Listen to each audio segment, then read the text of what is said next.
Hi, everyone. Welcome to our quick video about the updates to the NBHWC 2026 content outline. The three of us here, Bonnie, Kelly, and myself, are going to be talking through the top 6 new items. There's a bunch of new bullet points. Please read it through yourselves. But there are some brand new concepts that were not on the previous versions of the content outline that we wanted to share with you today, talk about a little bit, and help familiarize you with. So this will be helpful for people who have taken the exam already and are already health coaching and want to stay up to date on the new items in the NBHWC universe. And this is also helpful for people taking it in 2026 and beyond to know what will be on the test and what they can be studying.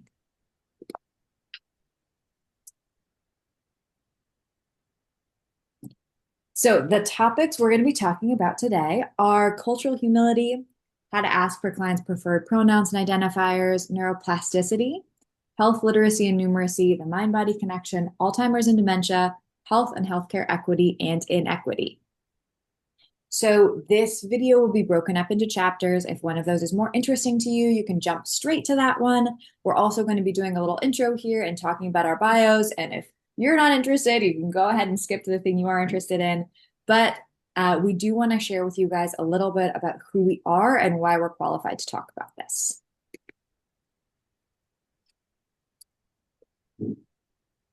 So the slide is loading, but oh, okay. All right.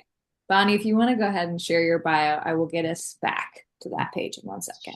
Sure. So I am Bonnie. I am a dual certified health and wellness coach. I studied at the Mayo Clinic. I'm a co-founder of KB Coaching Success with Kelly, where we help fellow coaches study for their exam and hopefully pass on their first try, and then support them post-exam with business ideas, setting up their LinkedIn, all kinds of things like that. Kelly? Cool. My name's Kelly Davidson. I am also a National Board Certified Health and Wellness Coach. I have a bachelor's in psychology from Point Loma Nazarene University. I am a busy mom of 4. I homeschool them all. I've been officially coaching for about 2 years, but I feel like I've been coaching forever. And Bonnie already told you a bit about our side venture, our KB Coaching Success. And we love what we do and are excited to be here today to bring us all up to date with the new content outline. Awesome. Okay, and I'm Jade Kedrick. I'm a National Board Certified Health and Wellness Coach as well. I'm also a certified holistic health coach through the Institute for Integrative Nutrition. I was an instructor and faculty advisor for an NBHWC approved training program for 4 years. And I was also a health coach and then a health coach manager for 6 years. So a lot of health coaching in the mix. I also have my own business, a healthcoachpracticeexam.com, which provides 2 full-length NBHWC practice exams based on the current content outlines. And they all have an interactive score report at the end that tells you what you missed and what areas you need to focus your studying on. So that's who we are. And That's a great tool, by the way. For sure. Thank you. I'll take all the praise. All righty. Cultural humility. Okay, so cultural humility, coach bias, and privilege. As coaches, we want to leave all of those things at the door. We want to promote an even playing field. We don't want to have a power imbalance. We want to build trust and safety with our clients. We want to be able to support diversity with our clients, honor the client's experience, and be open to other cultures, things that we may not know a lot about, but we need to be open to learning about it so that we can support our client in multiple different ways. Yeah, that growth mindset applies to us as well, right? Not just our clients. For sure. Be open to learning about the culture. You may have a predisposed idea of something because of something you've seen on TV or something you heard, but it might not be factual. And learning from your client directly can just broaden your relationship with them. And also everyone's experience of their culture too could be totally different. So you could think you know someone because you know their For culture. sure. Um, Yeah. it's the classic coaching tool of like, don't assume, and the client is the expert, right? Not us. So it's another iteration. Right. Right. Keeping that Definitely. curiosity alive, coming to them with curious questions and openness, Right. not assuming we Mhm. already know. Yeah, exactly. Yes. Okay. That also brings us to another form of respect for our clients' identity and boundaries. Again, being all-inclusive, culturally affirming. Ask client their preferred identifiers, names, pronouns, etc. Respect their boundaries. Welcome their full emotional experience. And again, recognize their identity and lived experience in their decision making, giving them autonomy, which is the goal in coaching. One way to find out like what pronouns a client might want to use is to use your intake form, your assessments, have the questions on there. What name and pronouns do you use? How would you like me to refer to you in our sessions? Are there any identifiers you'd like me to be aware of? When you introduce yourself, you can just say something like, "Hi, I'm Bonnie. I use she, her," and then move on with the conversation. Again, don't assume, always ask the questions. If you make a mistake, own it, apologize, move forward. You're trying to build a relationship here. You're trying to build trust, and you can only do that by being honest and addressing things head on as a coach. We want it to be a safe space, all inclusive, and these are all things that I think we all know as coaches, but it is now explicitly written. Yes, follow these rules. Be inclusive. And it's okay if it's Sure. familiar to you. I think well, these kinds of things are not something they've experienced a lot of before. But like just bringing that classic coaching openness and mindfulness and yeah, just again, the client being the expert. We don't have to know everything. It's like, I think a lot of people feel respected when even the question is asked. You know what I mean? So, Right. It's a good point. Yeah. And you should ask everyone. That's another point, not just people that you think you might need to ask. You should just ask everybody and have it. So the more you do it, the more natural it's going to become. mhm. And I do think just having it on your intake form is a really good place to start. You could still maybe in the first session or early sessions, just check in and see if that preference still applies. But I think setting that stage early, even before the discussions are happening, is probably not a bad idea. That's an easy way to get it. Like, make sure you don't forget to. Put on the intake form.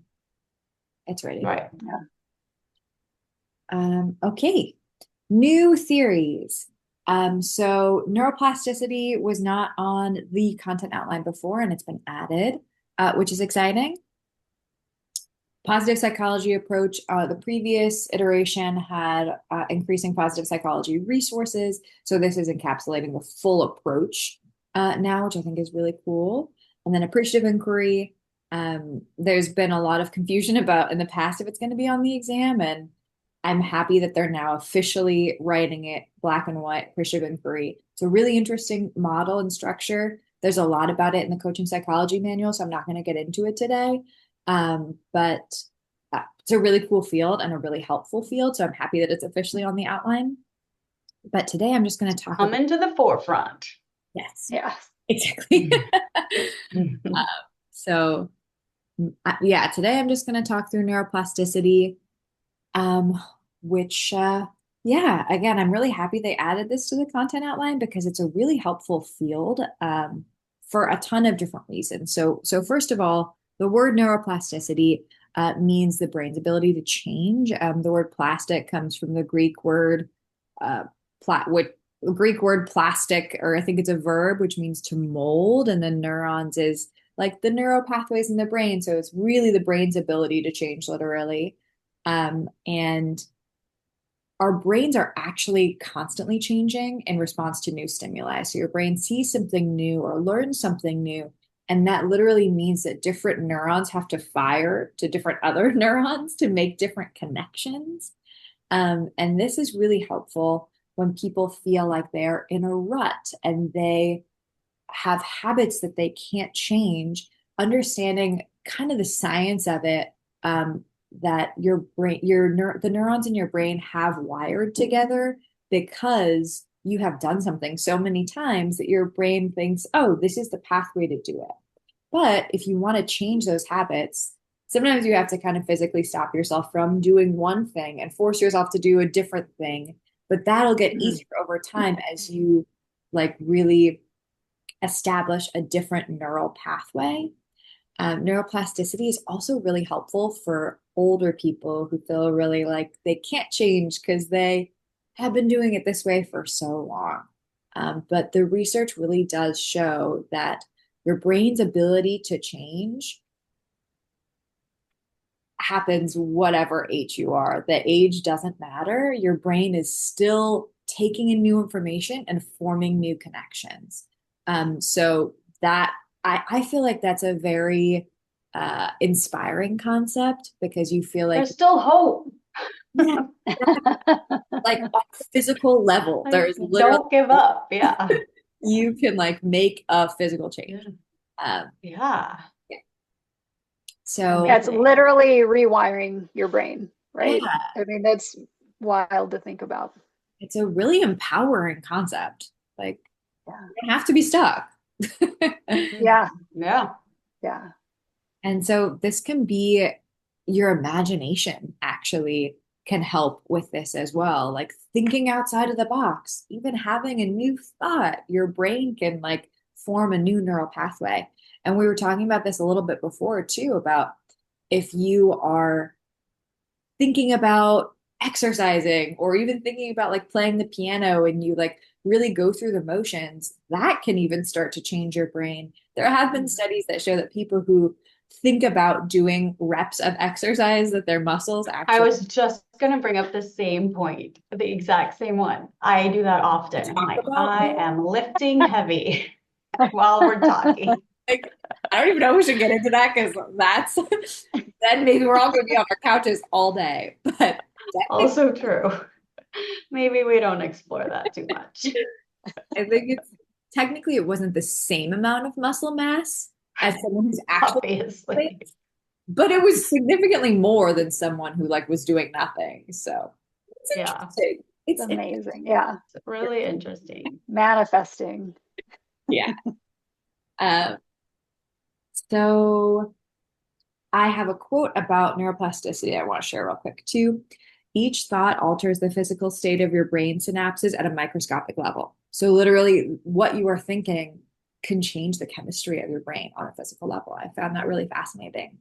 And that's from Norman Yeah. Doidge's book, The Brain That Changes Itself, which is really good if you're interested in exploring neuroplasticity further. It's an exciting field for sure. I'm glad it's on the new outline. It's cool that they added it. I'm really excited about that, actually. Yeah. Okay, also me, Alzheimer's and dementia.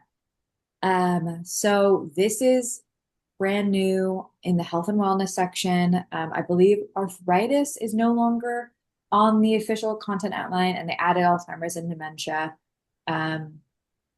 So we're going to talk Kind of about strange because inflammation is huge in this world today and causes all kinds of problems, but maybe they put it on the back burner. It's still really important. You still need to know it. You still need to be familiar. Don't forget about it. yes, But Alzheimer's is a shiny new toy about a really serious disease.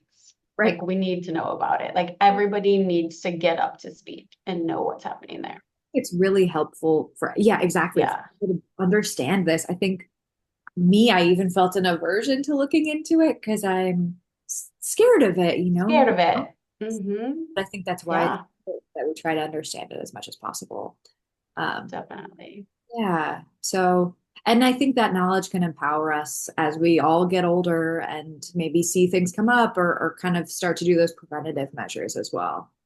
Um, okay, so Alzheimer's is a disease in the brain. Alzheimer's is actually a type of dementia. It's the most common type. Dementia is like a collection of symptoms that include memory loss and cognitive decline, but it can also be, it's dementia is kind of general deterioration over time. Maybe someone had a stroke or some other disease or vitamin deficiency. It's almost just like the buildup of these little issues and then kind of a slower decline. So Alzheimer's falls within the umbrella of dementia. Like a dementia is more of an umbrella term that could be a catch-all for a lot of different things that go wrong. And Alzheimer's is a specific disease of the brain. So good to know the difference because I feel like in my head it was always flip-flopped. And when you read about something, it's always talking about Alzheimer's and not really dementia. But it's important to know the difference and that they are connected. Yeah, but that they also are distinct in these ways too. I think it's Mm-hmm. really interesting. Um, Yeah, I had learned in my studies that you can look at it like dementia, like Jade was saying, is the umbrella term for a collection of symptoms. You can think of it in the more general sense like cancer, just generically cancer. And then Alzheimer's would be a more specific form, like, say, breast cancer. Um, it might help to think of it broken down that way. That's super helpful. sure, absolutely. Yeah. So some of the risk factors are age. I think that one's a little bit of a given. Genetics and family history is interesting. I think a lot of people think, especially with something like Alzheimer's, if it's in the family that you're going to get it, but that's not necessarily true. It can sometimes be an indicator, but also there's been a ton of cases where family history has not been an indicator. So that's not like a causal relationship, which is interesting. Smoking and alcohol use. Smoking can increase vascular disease, high blood pressure, which is connected to Alzheimer's because Alzheimer's is about the brain receiving blood, and sometimes the brain not receiving enough blood or receiving it the wrong kind of way can just cause that deterioration. And same with atherosclerosis. Atherosclerosis, all right, big, cool word and hard to say. Lots of letters. Yeah. It kind of flows together, but wasn't sure how that would go. You did good. Yeah. So that's a buildup of plaque around the arteries, which can interfere with the delivery of blood to the brain and can lead to a stroke or other risk factors that will then lead to further issues, could then lead to further issues with the brain later on. So cholesterol, diabetes, mild cognitive impairment, these are also risk factors for dementia and or Alzheimer's. An interesting thing that I've heard is that there are some groups moving to classify dementia as a type 3 diabetes. And that's not official yet, but they're just seeing that there's very similar links with, if you look on this list, even that you mentioned, different related ties and knowing how, like blood flow to the brain, how important that is, how not enough physical movement can be a contributor. Sugar an overabundance of sugar consumption can lead to inflammation. Like all of these different things that contribute to, say, type 2 diabetes also seem to be linked to dementia as well. It's interesting you say that too, because the content outline asks for modifiable risk factors with all of the chronic disease and illness that they list in the section 5.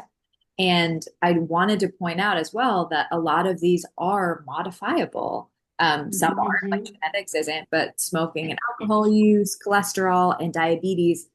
Diabetes isn't always modifiable, but there are things we can do. So that's really interesting of thinking it like a type 3. But yeah, there are things with type 2 diabetes as well, where it's like we can make lifestyle changes that can actually affect it. And I think that's empowering for something like dementia or Alzheimer's. Like there are things we can be doing now that will help with that. And we're not just at the mercy all the time of Right. fate. Yeah, move more and eat well, right? Those If only it those were, old, but yes. Exactly. Okay, so health equity and disparities. Coaches are expected to promote equity, increase access, and reduce discrimination. We want to dismantle power dynamics, address stereotyping, and of course, we don't want to discriminate. Some of the core concepts are health disparities, which means to prevent differences in health outcomes across groups. Health equity versus inequity, which is fair access to health resources versus systemic disadvantage, and health equity versus inequity, fair access to care and treatment. Yeah. These are kind of like the social and structural determinants of health as well, Yeah, yes. Mm-hmm. like looped in with that. But I think yeah, like these terms are good to highlight because it equity, I like health equity as an idea, I feel like isn't you would want to look up a definition. You know what I mean? Right. What exactly does that mean? So I'm happy we have them listed here. Mm-hmm. Yeah. But those social determinants of health are super important because you have to consider them. Yeah. Because some people don't have walkability in their neighborhood. Some people don't have access to schools and healthcare and things like that. So just need to be aware of Exactly. all the things. for sure, makes a big difference. And that ties in really to this new add-on of health literacy and numeracy. It's not unknown that there's oftentimes a huge gap in how much people understand about health information and health numbers. We see it all the time. You know, we use these terms. Sometimes we take for granted that people know what blood pressure means, even like that seems simple, but people might not know cholesterol, risk reduction, all of these things. So health literacy is really important to make sure that we explore with our clients what they do know and understand about health information and meet them where they are. Make sure we match our language and our pacing to best serve them. It's important that they know how to read nutrition labels, how to understand any health diagnoses or information they might receive from their doctors, or treatment plans if they're on a treatment plan. Really understand what all that means, and we can help bridge that gap.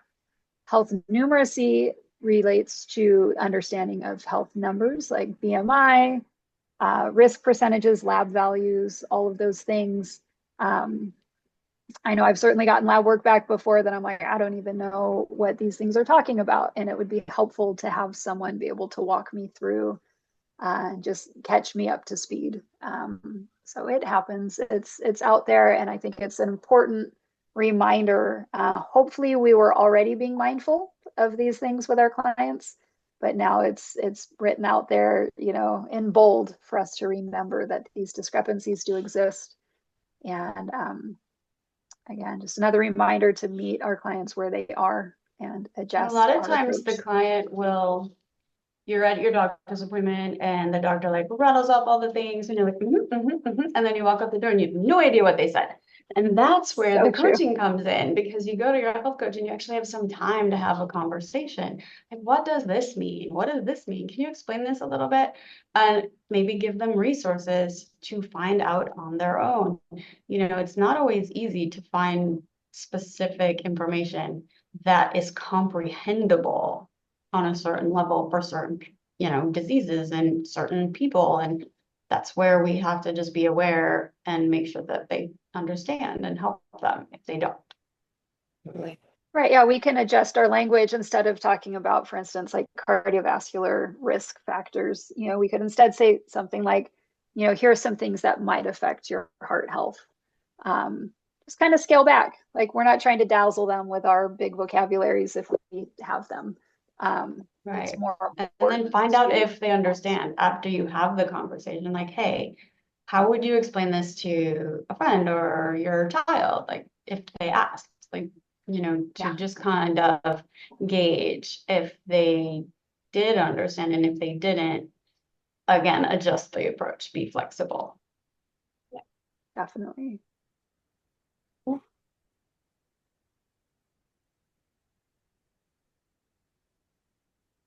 Another notable mention in the new outline is this reference to the mind-body connection. I think that as coaches, we are probably mostly aware of this already, but now it's explicitly written into the outline. Very important thing to be aware of, knowing that how we think affects our physical health as much as our physical health can affect the way we think and feel. Living with chronic stress, we know that contributes to inflammation and chronic pain and other things, and it can be a self-feeding lack of sleep. Lack of sleep, for sure. And once you're experiencing Guilty. that, it can circle back to making you feel not great psychologically. So what the things we can do to try to disrupt that pattern are important to try to implement. Mindset shifts, positive psychology, a lot of these tools that we're already familiar with, breathing exercises, yoga, even just exercise, getting out and moving your body can help reset your mindset for sure. You need to get that on a t-shirt. Reset your mindset. There you go. Right. And so these are things that we already work on with our clients as coaches. It's just that this outline is really stressing the importance of recognizing that bilateral relationship, that one does affect the other and vice versa. And as coaches, obviously, we're not diagnosticians, we're not mental health professionals, but we can recognize patterns and help our clients recognize them as well, and help work out tools with them to build that that connection in a healthy way. Hard to be super healthy if your mind is not in the right place. I think that makes sense. Absolutely, for sure. Well, you can, especially if you're maybe depressed or just not feeling good about whatever it is you're trying to do, it's hard to move forward and feel motivated and get all the things done. Right. And then as your physical health maybe is impacted by that, you were saying it's that self-feeding cycle. You probably are going to feel worse. And then, right. Like, and your stress, like being stressed and being anxious, it can literally increase cortisol levels and adrenaline levels. And like, that's a real, can have a real effect on like high blood pressure, like things like that. It like your thoughts actually can affect your physical body. Totally. Yeah. It's interesting. That's where the positive psychology comes in, and recreating those neural pathways, right? It's all cyclical. There we go. Full circle. Yeah. Yeah. Yeah. I think that's it. Okay, awesome. Thank you both for helping me out with that. So thanks everyone for watching and getting to the end of our video. Both of our businesses are listed below if you're interested in checking them out. And happy studying. Good luck on the NBHWC exam if you're taking it, or happy coaching if you are continuing to coach. Bye, everyone. Bye. Bye. Thank you.